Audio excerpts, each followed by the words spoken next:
And we're live. All right, and we're live. Hey guys, happy Monday. Hello everyone. My name is Akosua Cassaberry. I am the founding CEO of Amakosua, which is a publishing firm. I am also a three-time author of Back to Kukwen to Me, Dear Nice Girl, and Why Every Pregnant Woman Should Write a Book, which you can get access to for free at amakosua.com. We have the amazing Trevor Cassaberry with us, and he's going to introduce us as well.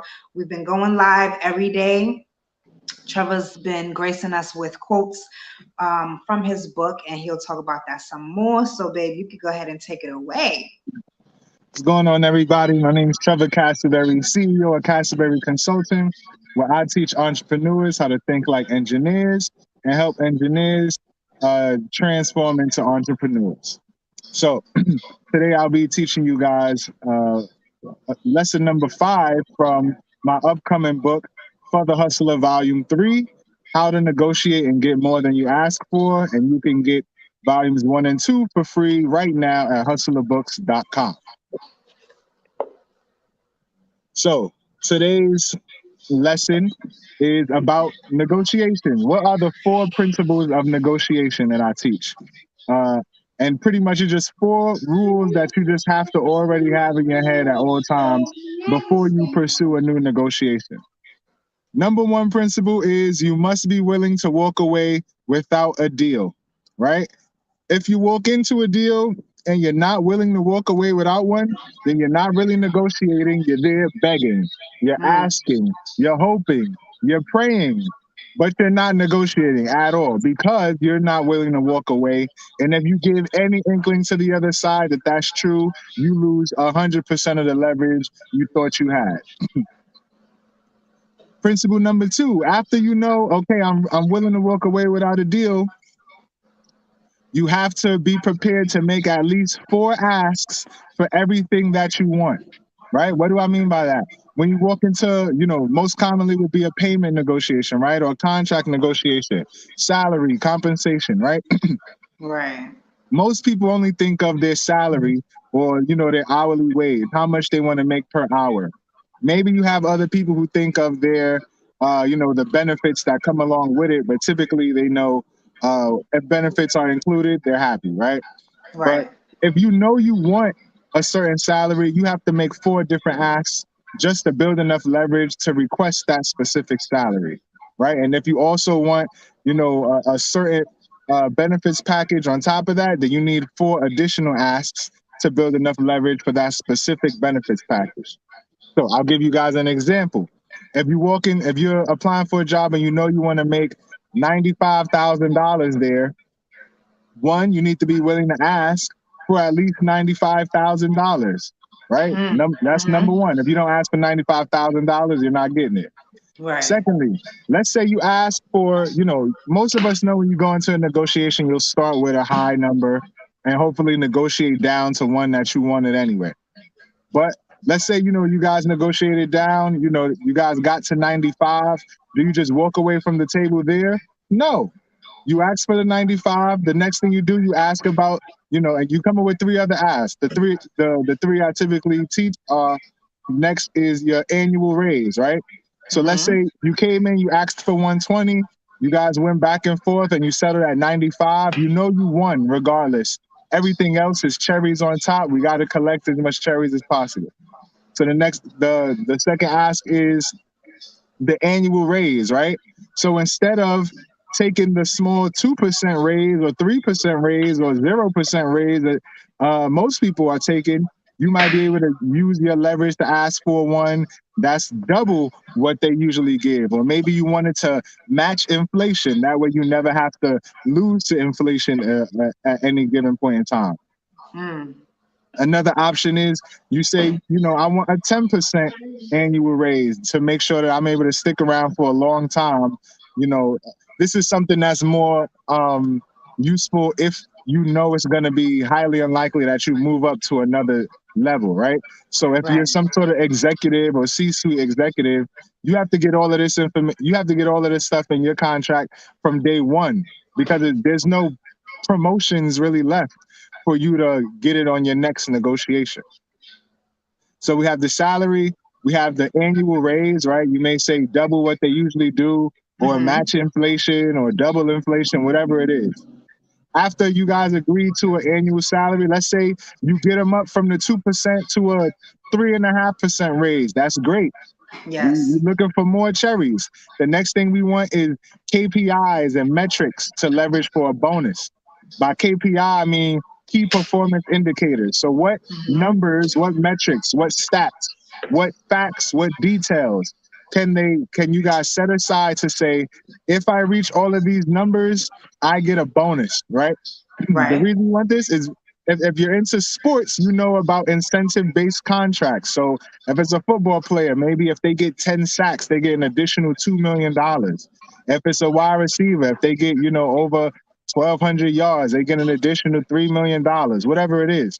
You want to Mm-hmm. have those KPIs there because when you have those, now when you're at the job, you know exactly what you're working for. You just want to hit these specific numbers, right? And you know that you're Right. going to be compensated based on your production, not solely based on your time sitting in front of the computer, or your time standing on the construction site, or your time talking in front of a room of participants, right? Yes. So number one, we want to ask for the salary, desired salary. We want to ask for a desired annual raise. We want to ask for or agree to a desired KPI and metrics for a bonus. A key piece of information there for the metrics is, let's say, you're a marketing consultant and they say we want our email opens to go from 15% to 20%, right? Never negotiate down, right? Never try to say, oh, no, no, no, I'm only going to get you to 15%. So I just want a KPI for 15%, not 20. If they go for 20 and you're not really confident you'll hit the 20, but you know you can hit the 15, up the number on the 20, right? So if you Mm-hmm. were saying, I want an additional $12,000 for getting you guys a 15% email open rate, they say we're willing to do the $10,000 for a 20% open rate, just up the number for 20%. So you could say, well, 15% is typically what I can guarantee for you, but at 20%, the bonus will have to be something much higher, and then now you're able to add on an extra, a much higher number. If they want to Mm. combat you at that number, then you guys can always negotiate down together at the 15. Because remember, they're trying to save money, you're trying to save guarantees, right? Yeah. So whatever guarantees they want, you match them up there by raising a number. And if it's a number they're not willing to match at, they can always, lower what metric you actually have to hit to get your bonus. Right. But you're always going to look bad if you try to say, no, I'm only going to do 15%, right? You're always going to look bad. And last piece, um, after that KPI metric for a bonus, that fourth piece you want to ask for to build enough leverage for your salary, non-monetary additions, meaning anything that doesn't cost money. So maybe it'll be, you want to come in later and leave later because you got to pick your kid up from school or something like that. Maybe it's you want to have certain days that you're able to work from home, or, whatever it is. Maybe you want access to a company car, something. But it needs to be non-monetary additions. Maybe you want to be able to have space in the office to yourself instead of always having to be in a shared cubicle. But though Mm. anything that will bring you convenience and comfort are non-monetary additions, right? So that's the Right. last thing you want to bargain with, because you have a lot more leverage there because they're only guarding the money. They can't guard these random add-ins that you want, right?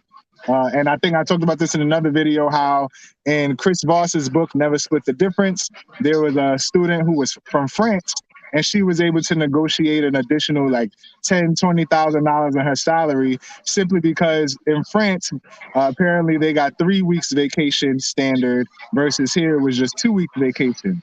So she kept trying to negotiate for the extra week vacation, with her only justification being, I'm French. This is what French Mhm. people do. And Yeah. because they have nothing in place in their SOPs or their standard operating procedures to negate that, they just had to throw money at her to please her comfort and convenience, right? So those are the four asks that you need to make in order to build enough leverage solely for the salary. So if you have other, benefits requirements on top of that, you need to come up with four additional asks. That way you can build enough leverage for that. Why do I say four? Mainly because remember we talked about if you guys did negotiate down to the 95,000, but imagine they were stuck at 75,000 and you wanted 95. It's like, okay, since you guys are only offering 75,000, I need this much more, this percentage jump each year. I need, the opportunity to get bonuses, so it's based on my production, and I need these things to make me more comfortable since I'm missing $20,000.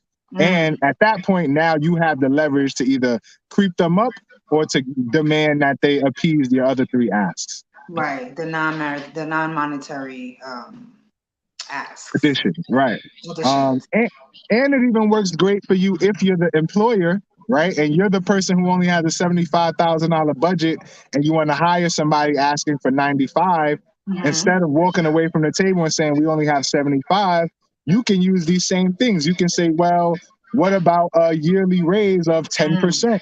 Versus most people would have only gotten 2%, right? So now you're incentivizing them to stay, right? If you give them bonus metrics and KPIs, you're incentivizing them to get a lot more production out.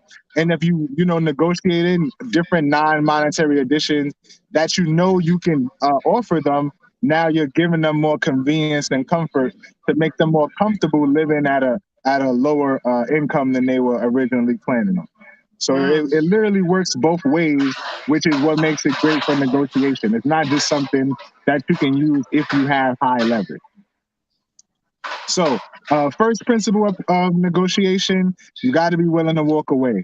Second principle in negotiation, you have to make at least four asks for each piece of the deal you want, that you literally have detailed out, like your salary.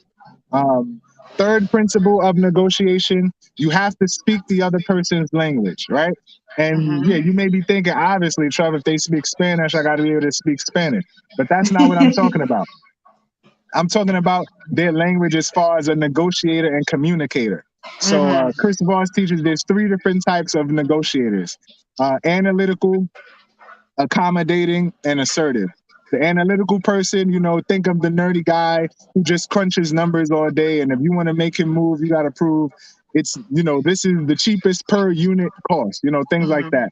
This one gives us the best rate of return after 3 years, right? You have to be very strategic about presenting numbers to this person. The accommodator is somebody who is much more moved by stories, right? So if you can prove that you guys are alike and that they would have to do the same thing you're asking for if they were in this same position you're in, they're much more likely to move on your behalf. And lastly, the assertive person is just going to simply move based on authority, and they're going to want to save as much time as possible. So as long as you can get stuff done, even if it's not perfect, they're satisfied because you're not wasting their time. And as long as they always feel heard, where you're able to repeat back what they said, they are feeling respected, and they know that their authority is in check. And that keeps them comfortable. You have to identify which one of these three the other party is, right? And everybody kind of has a combination of all three things, but at different times they operate in different ways. So me, when I'm shopping, I'm much more analytical. I'll spend the extra money to get the lower unit cost, right? But if it's, me having to donate to a charity, it's not analytical. I'm much more accommodating. You got to give me a good story. And then if you want me, to give you a discount on an offer, you better be a very high authority in the industry I'm trying to break into, where now I have an incentive to give you that discount on an offer, right? But it'll literally be based on your authority, not a nice story and not the numbers. So, people operate or rather speak different languages in different scenarios. You have to figure out what language that person across from you is speaking so you know how to get them to move in your favor. Do you need the numbers? Do you need the story? Or do you need the authority, right? So if you need the numbers, obviously you need to show, hey, the stuff I'm asking for is not even out of, is below average or about average for the industry. So I'm not asking for much. So if you're not willing to give me these numbers, it's not my fault, right? Your Right. numbers are bad. And typically, if you can show that the numbers they're using hold no water, they have to accept your numbers because the analytical person has to break down numbers. If they're accommodating, you need to have a story, again, that puts them in your shoes. Imagine you have to tell a story so they can, all five senses connect. They got to be able to see what you saw, hear what you heard, taste what you tasted, felt what you felt, and smelt what you smelt, right? Describe as much as you can to put them in your shoes. And again, if they're assertive, try and find an authority figure that you have a connection to, that they also view as an authority figure, and they're much more likely to work on your behalf. So Mm. that's the third principle. So you have being willing to walk away. You have to make at least four asks, and you have to speak their language. The last piece is you have to use questions to in place of your rejections. So let's go back to the the example of you coming in wanting a higher salary of some sort. You want $95,000. The other side is only offering 75. Instead of saying no, I won't take 75, you can actually put the problem back in their lap and ask something like, how am I supposed to accept $75,000? And now they literally have to answer that question. The key here is, if you're going to use that, you have to literally wait until they answer the question. Don't just Mm. say, "How am I supposed to, accept 75,000?" And then it gets awkward after 2 seconds, and you blurt out, "Because I was really looking for 95." No, no, no, no, no. It being uncomfortable is working both ways, but you want to be the person that's more able to sit in that discomfort to cause them to answer your question, right? Mm. So this is where the stomach churning feeling, or the heart beating fast, palms getting sweaty. This is where it starts coming in, when you literally have to start using psychology essentially on the other party. Mm-hmm. Where if you ask them that open ended question, it's only for them to answer. It's not rhetorical, so don't treat it like it is. Ask them, how am I supposed to accept $75,000? All right. If you already know what language the other person speaks, let's say you already know the analytical, you could even go as far as to say, how am I supposed to accept $75,000 when the going rate is 95,000, right? And at that Mm. point, not only do you hit them with a question to answer, but you also justify the question using numbers. So when you can use both, that makes the question work even more powerfully. But without knowing what language they speak, you can use that open-ended question to get them to reply. And there are Okay. occasions where their response may even reveal what language they speak, right? So if Mm-hmm. you say, Mm-hmm. how am I supposed to accept 75,000? And they say, well, going rate in the industry is 85,000, and start crunching the numbers in front of you, you know they're analytical. So now you just need to show the numbers that prove you right, or prove you're worth the 95. If Mm. their response is something about, they start telling you a story where they were in a similar position and blah blah blah, they're accommodator. So now you got to match their story with a more impactful and more descriptive story. And if they respond to you basically saying, I've been working here for this amount of time, and this is what we pay these people. And if you can either take it or leave it, they're assertive. So now you just have to respond to the assertion that they just laid with the assertion or the stance of an authority figure. And so something like, well, when I used to work for company X, who's the number one leader in the industry, the project manager there used to say, and you can lay it out. And at that point, they may not have cared about what was said, but they cared about who said it and what companies use that system. And now they're more willing to examine it. Mm. So those are my four principles of negotiation that I teach everyone. You can even learn it for free at my free negotiation clinic at castleberry.com/manager. Yes. That was actually very thorough too, because one of the questions that I have was, what are ways to identify people's negotiation archetype? And you kind of went over that with asking questions to figure out Are they assertive, accommodating, or analytical? All right, Right. so Well, I just want to say the key there is just to cause some sort of conflict for them. okay. So when faced with conflict, we always resort to our go-to thing, right? So like if you were faced in a dance battle that you weren't prepared for, you're gonna dance your go-to dance style, right? Yeah. Same thing with negotiating. So if you face them with a conflict, like giving them an open-ended question, or maybe you getting kind of loud and aggressive in your tone, will make them reveal their true selves essentially. So Okay. just think conflict. Got you. Okay. Um, all right. So, can you tell us your negotiation archetype? Well, obviously, since I'm pretty decent at it, I guess. I'm on three, but my core negotiation archetype is probably accommodating. I like to teach it in three levels, so pretty much three levels to each negotiator, which we'll go over in another day. But the one that has to do with your basic personality and how you were raised and your culture, that's your key negotiation archetype. For me, I'll be more accommodating because I played team sports my whole life. I was always, had to work my way up from the bottom. So I get the idea of having a sacrifice on behalf of a group. Mm, Accommodating. You mm, may have somebody else who was a boxer growing up, so they always had to fight for themselves. They're much more likely to be assertive. Then you may have the analytical person who didn't even play a sport against other kids. They may have just trained, playing the piano or something like that. So you have those people who will be much more analytical about it. mm. Um, then the next level would be, your negotiator archetype by trade. So basically, what skills you were trained to have. Me, I have an electrical engineering degree, so my analytical skills have been trained tremendously to the point that I can kind of break down the numbers of things in my head on the spot. Yeah. So my Very true. analytical skills are very strong. Hmm. Um, you have other people who, maybe they were a teacher. So their accommodating skills will be much stronger. And then somebody who worked in, as a police officer, or maybe they were infantry in the military, they'll likely be much more assertive. Mm, Just from a skilled,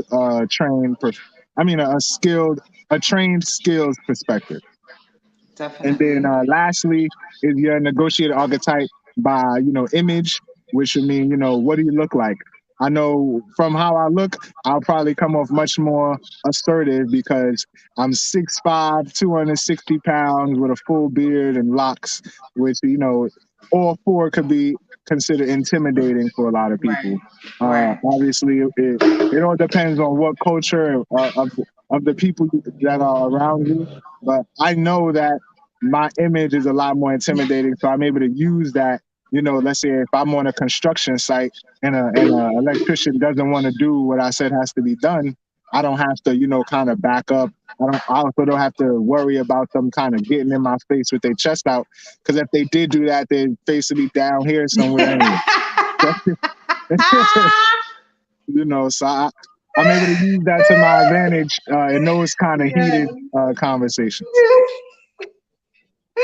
Absolutely. I want to add, I think that was hilarious because it's true.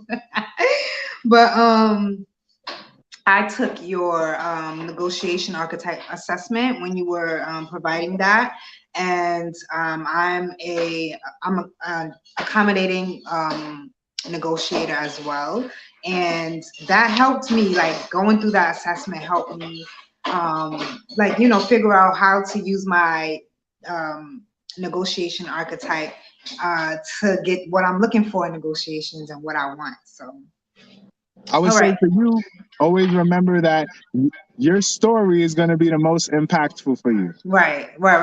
And the ironic part, me and Trevor talk about this all the time, but I know how to tell stories like on a page, writing like very easily and pretty well. But telling stories orally, um, sometimes I'm really not like the best or the most confident. So I've been working on that, like just sharing my stories more and more and more, and getting more comfortable with doing that. Yep. Okay. And and you're much more susceptible to other people's heartfelt stories. Yeah. Yes, I am. Yes, I am. I love people's stories. I mean, that's why I'm a publisher, or at least that has something to do with it, I think. All right. So this next question is a little bit, actually, let me stick to negotiation and then I'll do my off-topic ones last. All right. So, okay, have you ever had a negotiation that didn't go the way you wanted it to? Well, yeah, we talking about professionally in my personal life, Um, or that's a good question. Let's can you give us both? of course. Okay, cool. Uh, so like personal ones that I do, that I'm not always effective in, is negotiating with my beautiful wife, Akosua. Sometimes I wanna scalp massage when I come in from a long day at work, and I gotta pull out all the stops. I'm asking 4, 5, 6 questions just to get a 30-minute scalp massage. So sometimes that doesn't work, especially if the other party looks at you as somebody that might be trying to, work your magic on them and things of that nature. So, that's one. So if you're somebody who's trying to work on your negotiation skills, if you have a significant other, that's a perfect person to practice them on. Just try your best not to let them know you're practicing on them. Otherwise, they they'll just always revert to no for every offer you give them, and you'll just be working on overcoming that, which will still make you better at negotiating and selling. Um, as Wow, far as put me on professionally, blast. as far as professionally, all right. So there was actually this was more so just the interview, not necessarily the negotiation part of it. But I had an interview one time for a construction management position. I had a virtual interview, right? This is during Mhm. quarantine, and they had liked me. They just weren't. We didn't agree on the pay. Although they asked me what my number was, I tried to get them to reveal their number. We just went back and forth until eventually they were like, "Well, just give us a range. Don't give us your actual number." And I'm like, you know what? Clearly, they're just not going to tell me anything. So it kind of made me not really want to work there as much. But I gave them a Mm. number, and at the time, I think it was like um 117,000, something like that, like a specific number. Mhm. And because it was a virtual interview, they heard 170,000, not 117. So they weren't going to hire me. They're like, this position doesn't pay that much. They told the recruiter that recruited me. The recruiter tells me, and I'm like, I didn't say 117. I mean, I didn't say 170. I said 117. So he goes back and tells them, and he relays this message back to me that they want to bring me in for an in-person interview. And this was the first time I would have ever done 2 interviews for the same job. Long story short, I get to the interview and it goes terrible. Like they're questioning me about things that I'm just not used to having to know as a construction inspector, right? Mhm. So and the type of stuff they're asking me is like, am I familiar with how to doing demolition on walls? Am I familiar with plumbing? Am I familiar with this and that? I'm telling them my background is really in power and telecommunications, right? I got a little bit of Mhm. civil background, but my expertise is in power and telecommunications, and I worked with highway signs, outside and transportation stuff, not really not really indoors. I only did design work for indoor lighting. Mhm. And they keep asking me about all these other things, installing sinks and toilets and stuff. And I'm like, no, and they start questioning me like I don't know what I'm talking about. It's like, well, I don't know how you want this much money, and you don't know this and that and that and that and that. So obviously, I don't get the job. Right, it goes terrible. We leave. I don't even expect them to even give me an email saying that we rejected you. I just know. And the recruiter, I emailed the recruiter because he emailed me asking how the interview go, and I'm like, it went pretty bad, but I was confused because the things they were asking me about seemed more so for like a superintendent position like the superintendent of a building, Yes. not so much a construction inspector who is really there to, on a client's behalf to make sure that the contractors are doing their work as per the contract. Mm-hmm. Little do I, next thing you know, I found out he's like, yeah, is that what he told you? Or is that something that you just figured out? I'm like, he didn't tell me that. I figured it out based on the questions he was asking me. And the recruiter tells me, yeah, so they actually had an opening for a construction inspector and for a superintendent, but you asked for too much. The 117 was still too high for construction inspector. So they asked me, would you be willing to work as a superintendent? And I Oh my figured the job, God. he said, I looked at the job descriptions. I couldn't see much of a difference. So I just told them yes. So this whole time, I went in for a job interview for a superintendent position, thinking it was for a construction inspector position, which is why it went so horrible. And the guy Mm. felt like I wasted all of his time, right? Wow. And I also felt like he wasted my time. Yes. So I'm like, if you wanted all of this, why didn't you ask me this in the virtual interview? So Right. I say all that to say it really just came back from me or from us not confirming the assumptions we had going into the interview. Mm. So I would say if you are in a negotiation process with another company or person and it takes multiple meetings, 3, 4 meetings, 2, 3, 4 meetings, make sure at the beginning of each meeting, you guys are still confirming the assumptions that you have going into that meeting, even if Mm. they were confirmed in the last meeting, because Mm. you never know what could have changed overnight. And you don't want to go into the meeting with the wrong information or misunderstanding the same information. Wow. That was. I hope that's gonna be in the book. All right. So, okay, can you give us the opposite now? An example of when a negotiation went well for you. Um, One great negotiation One was personal and business. one business wise was negotiating with Blackwell Media Podcast. Mm. Where because there was a lot of content I wanted to create, but I didn't have the time or resources to really start a podcast.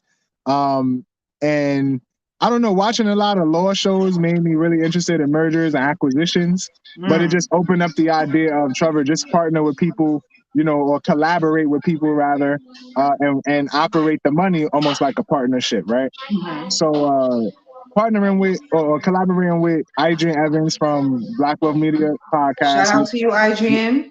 Shout out Adrian. We meet we're live every Sunday at 3 p.m. Eastern Standard Time on the same platforms you're watching this. Um, it made stuff dope because one, he was helping me create content that we both can get paid from. Not only that, he's able to post clips from that content on Instagram and TikTok, which are places that I'm not really active, Mm. without me necessarily having to pay him up front. But I'm also able to help him produce content that's good for Content. his following without him needing to pay me up front. Yes. Um, and the best part is we just are able to split profits from the revenue that comes in on the back end, Mm. which there would be no revenue coming on the back end if we weren't collaborating together. And I was able to Absolutely. work that out with him and the person editing the content as well. So, Nice. that actually came together great. I got a lot more collaborating to go, especially because IGN will be doing the Further Hustler interviews, which Yes. will be the same sort of format, but he'll be interviewing each business that was highlighted in the Further Hustler book series, which at this point we're already at 100 businesses. So Yes. once Further Hustler 3 comes out, we'll be at 150. So that's 150 interviews that he'll be able to do, link with a bunch of great Black business owners that just fit directly into his brand. Some I was able to have them connect already. So, Yes. that's great. And I know going into those interviews, I'll be able to negotiate nice collaborations with everyone highlighted in the book. Mm. So that's my favorite professional collaboration so far. My favorite personal negotiation. Um, I mean, this one isn't the greatest, but in college, I never had much money. So I used to have to just negotiate what I had, which was the the ability to help people with their homework, right? Math homework specifically, or like leverage whatever random things I was able to get. So like one friend, I was able to negotiate with him to drive us to Chipotle, right? Which I had no gas money. I didn't even have money for Chipotle. All I had all I had was a waiver that I won in a game of FIFA from another friend in college, where if you buy one burrito, you get another one free. So I had to persuade my roommate to drive us there and to buy a burrito just so I could use my get one free coupon. And obviously, he had no incentive. He's like, "Well, are you paying for gas money? No. Are you buying my burrito? No." And he's like, "So why the hell would I go there?" And I gotta, I'm like, "Well, I gotta give him a story. I have no other." So I'm like, "Well, you know how much you love Chipotle, blah blah blah blah." I'm like, and I could get I could get a Tabasco sauce from there because we had a bad habit of walking out still carrying the Tabasco sauces. Mhm. Um, and eventually I got him to take me in exchange for his own coupon. So I was able to negotiate. I'll give you a buy one get one coupon. I'll give you a buy one get one burrito coupon in exchange for you driving us and buying one. So he was able to get two for the price of one, and I was able to get one for the price of none. But that was my first. That was the most I was able to get out of somebody when I had like nothing, no money at all to offer. Like usually I had like $4 that I could at least at the last second. But I got $4, and the person feel bad for me, but I had nothing. I'm like, well, hopefully I can get them to take this coupon. But that was like my favorite one, just because Chipotle was not close to our campus, so Mm-mm. yeah. That's hilarious. All right, my last question for you, Trev. Who, no, not who. What is your favorite book? My favorite book Yes, your favorite of, book of all time across of all all industries time and across everything. all industries. Oh man, not including my own. I'm assuming. No, not including your own. Although Okay. that's a good one to have on your list. My favorite book. It's a tough one. Is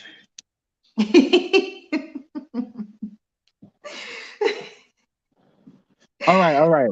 Right now, just how I'm feeling right now, it's Mm-hmm. probably still never split the difference, right? Oh, But okay. at one point, my favorite book in middle school was this book called "Give a Boy a Gun."